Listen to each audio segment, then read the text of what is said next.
page is open. Could it be the legend has really awoken? Is this style really the type to be forgotten? Should this style be rated 1 star 2 for all 10? Pena hold me back, the bar is broken. Flip, 3 pages are open. Still writing good, my nigga be gone then. Still feeling hood, my nigga I'm walking. The Certified G with paid traders. Welcome back to my YouTube channel. If you like this video, please click the like button, leave a comment if you didn't understand anything, and subscribe and come back again. Thank you. So in this video, I want to talk about the dollar. We are all seeing the dollar rising. It's at all-time high at 116 shillings. The dollar exchange rate, $1 is equals to 116 Kenyan shillings. It's blowing up. It's just going up. Just keep going higher. So we want to analyze, because tuko katikati ya mwaka, we are almost 6 months, halfway the year, right? So if we know where the dollar is going now, the rest of the half of the year will know if it's going to keep on going up or it's going to go down. And the way I'm looking at it, if we were going up with this higher highs, it's rallied up, it formed a base, it rallied up, it formed a base, it rallied up. So this is monthly. So if we assume that the dollar is going up, the first thing we're going to do is draw a Fibonacci retracement. Going up means from bottom, okay, let's redraw this again. If you're drawing a Fibonacci for the uptrend, you start, since it's up, we start from the up to down, uptrend. So we're expecting it to be going up. So we look at it and see that it keeps going up, and we've drawn our fib. The Fibonacci is going to help us with the retracements, with the movements. How far is this bull momentum going to go? And we see if it starts down here at the demand. So we come and draw. You could put your charts like this, view toolbars, charts.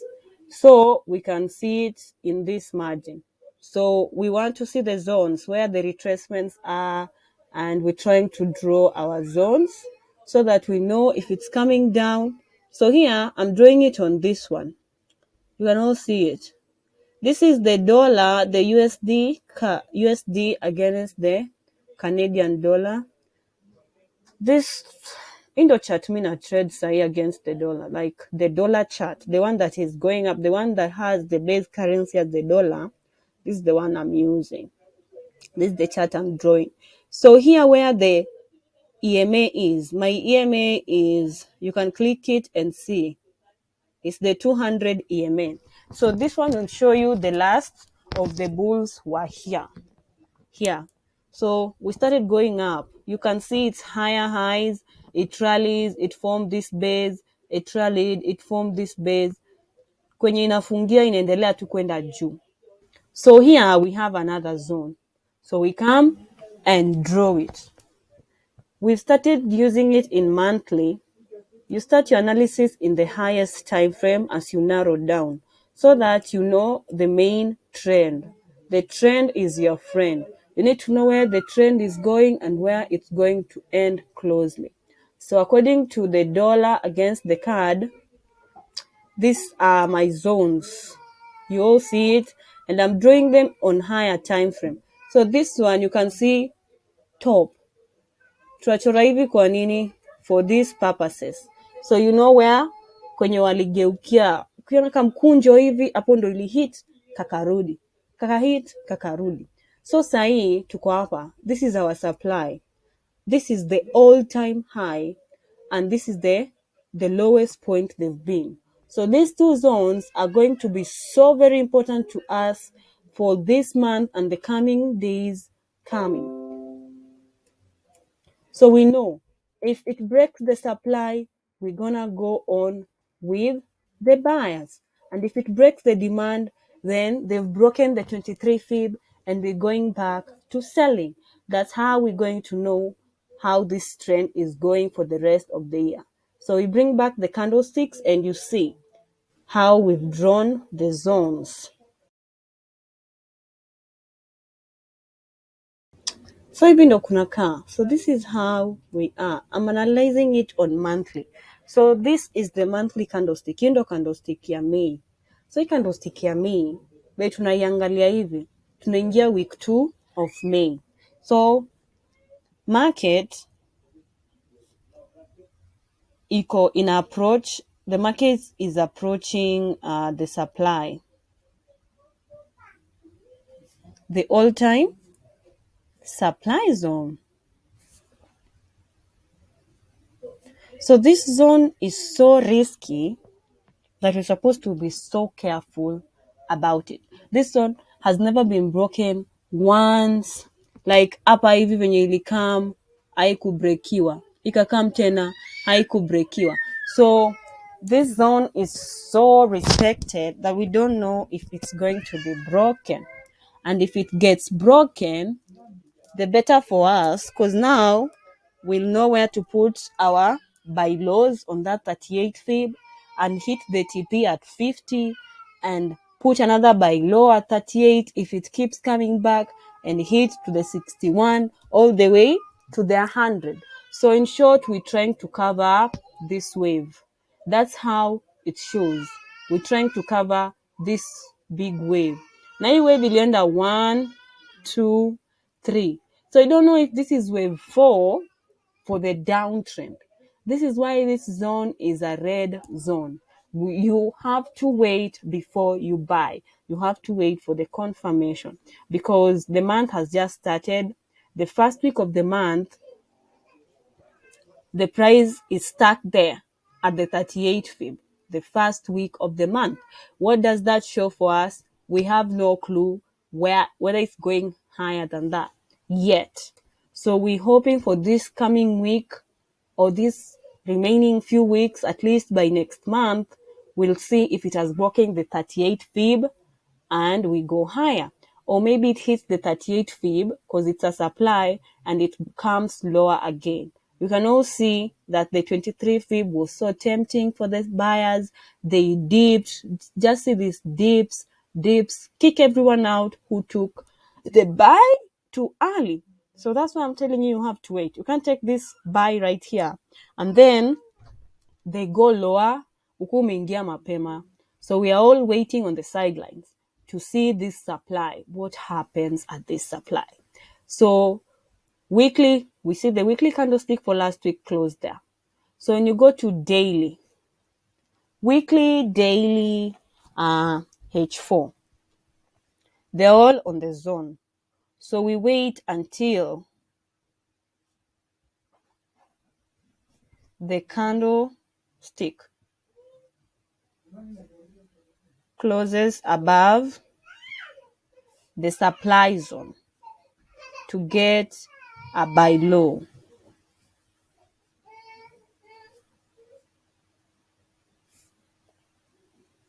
So this is how the buy low is going to work. So my net is slow kidogo. Meiskia. So I zoom out like this. Let's use the screen snip. We get this on board. So this one is the dollar against the USD CAD on a weekly basis. This is how we're looking at it. So we're looking at it like this. How we're looking at this thing. This is how we're looking at this thing.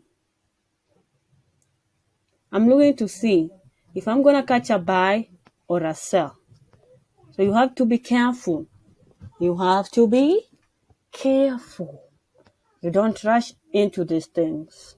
You wait for the signal. So the signal could be like this. This will be our signal if it so happens like this. So the candlestick closes above that. Da-da-da-da-da. Hivyo tuna buy up. Hapa sasa ndo tunaweka buy limit and then we ride it. Our first TP hits there. That's how we're going to trade this USD card if it's a buy. You have to wait for the candlestick if it's weekly, daily, or H4 time frame to close above the 38 fib.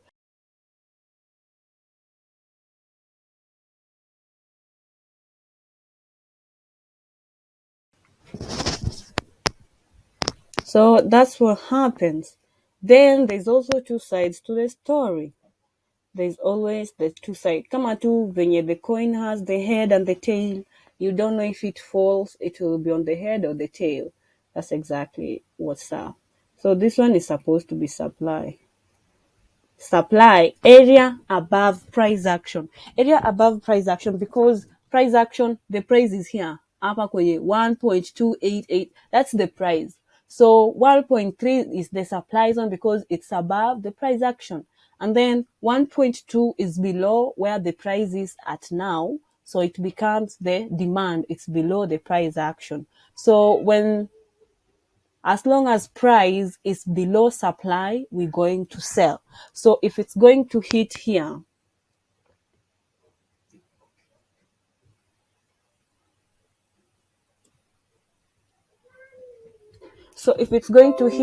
and then we face a rejection, like the bulls are not strong enough to break that zone. If the bulls are not strong enough to break that zone, this is how it's gonna happen. They will hit here, right? Hawata break. So be careful mwenye anaingililia hapa atipia. Don't enter here. Hapo you are already late. Watu walikuwa na buy huku chini. So now they hit there and they come like this. Candlestick ishakuwa below supply. What is left? Just flow with it. You might put your sell high here, your sell limit, and then we drop with it till we hit the 23 fib. You close your TP, and then we'll know after there where the price moves next. So that's my analysis for the US dollar against the Canadian dollar. I've been trading this chart. I like it. It moves swiftly. So you just have to wait for the confirmation for the trade. And then that's when we'll sell.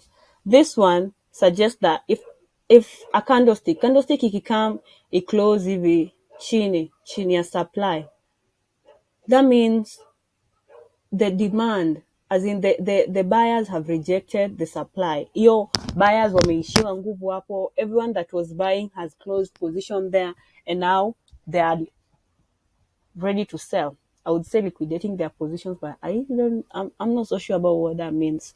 I'll go deeper and read about those terms. So yes, let's look at another chart like the New Zealand against the dollar or the euro against the dollar.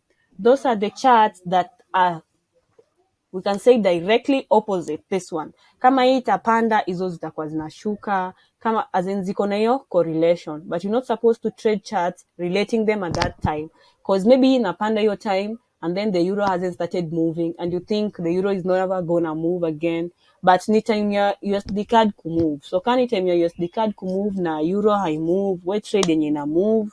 Euro ikianza kumove, utaona signals uzichukue. So let's go to Euro USD and the New Zealand dollar and we see what's up with those two charts. Can I do that for the next part? Maybe I should. And tell me if you like this video.